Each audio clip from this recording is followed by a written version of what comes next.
Pitch ready আমাদের খেলার। এটা একটা শর্ট পিচের ক্রিজ।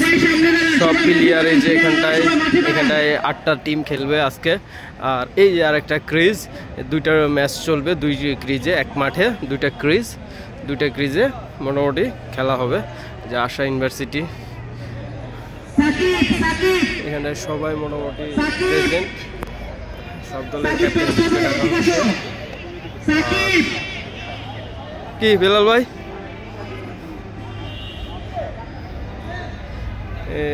এটা একটা ক্রিজ, বাউন্ডারি লাইন এবং ঘাসগুলো কাটা হয়েছে মাঠের। ঘাসগুলো খুবই সুন্দর এবং হচ্ছে পিচটা হচ্ছে ম্যাটের পিচ। সো এই যে ম্যাট সুন্দর, এখানে বল পড়লে মোটামুটি বোঝা মুশকিল হয়ে যাবে, ঠিক আছে। তো খেলা একটু ম্যাটের খেলা একটু টাফ হবেই, আদারওয়াইজ মোটামুটি সুন্দর। সো গ্রাউন্ড ফিল্ড থাকলে ভালো হতো। এই যে মুনতাসির, মোর্শেদ, মানিক ভাই আমাদের।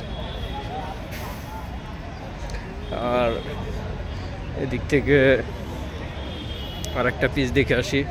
এই পিচটা হচ্ছে এই যে, কেন সবাই করতালি দিচ্ছে কেন? টস হচ্ছে মনে হয়। এটা হচ্ছে আরেকটা পিচ। সো শর্ট পিচ খেলা, বক্স, এই বক্সের ভিতর দাঁড়াই বল করা লাগবে। আর এই যে ম্যাট মোটামুটি সুন্দর।